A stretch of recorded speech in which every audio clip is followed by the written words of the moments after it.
নবীননগর ব্রাহ্মণবাড়িয়ার এক ঐতিহ্যবাহী জনপদ। ইতিহাস, সংগ্রাম আর মানুষের ন্যায্য অধিকারের প্রশ্নে যে জনপদ বারবার নিজের অবস্থান জানান দেয়।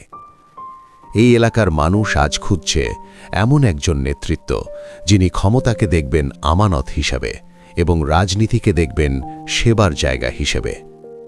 এই আলোচনার কেন্দ্রবিন্দুতে আজ একটি নাম উঠে এসেছে, মুফতি আমজাদ হোসেন আশরাফি।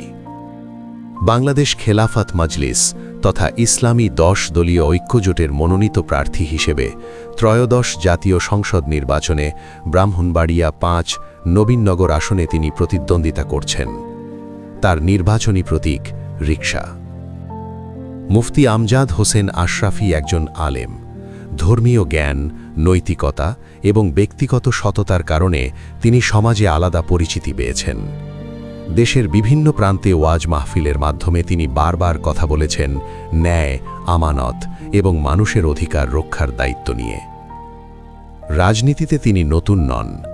নবীননগরের কৃষ্ণনগর ইউনিয়নের সাবেক চেয়ারম্যান হিসেবে তিনি দীর্ঘ সময় দায়িত্ব পালন করেন। নিজের বক্তব্যে তিনি স্পষ্ট বলেন, চেয়ারম্যান থাকা অবস্থায় তিনি 1 টাকাও দুর্নীতি করেননি, কারো হক নষ্ট করেননি।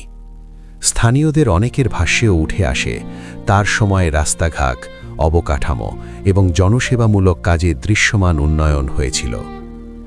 দলীয় মনোনয়ন নিশ্চিত হওয়ার পর তিনি চেয়ারম্যান পদ থেকে স্বেচ্ছায় পদত্যাগ করেন। ক্ষমতা আঁকড়ে না ধরে নৈতিক সিদ্ধান্তকে প্রাধান্য দেওয়ার এই ঘটনা নবীননগরের রাজনীতিতে একটি স্পষ্ট বার্তা দেয়। বর্তমানে নবীননগরের 21টি ইউনিয়নেই চলছে তার ধারাবাহিক গণসংযোগ।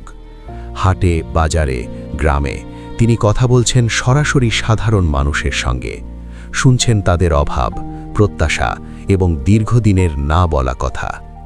এই সরাসরি সংযোগের মধ্য দিয়েই ভোটারদের মধ্যে তাকে নিয়ে আগ্রহ ও আলোচনা ধীরে ধীরে বাড়ছে। বাংলাদেশ খেলাফত মজলিসের একটি মূল বক্তব্য, খেলাফতের প্রতিষ্ঠার লক্ষ্যে গণ আন্দোলন করে তুলুন। ধর্ম, বর্ণ ও ভিন্ন মত সবার জন্য খেলাফত।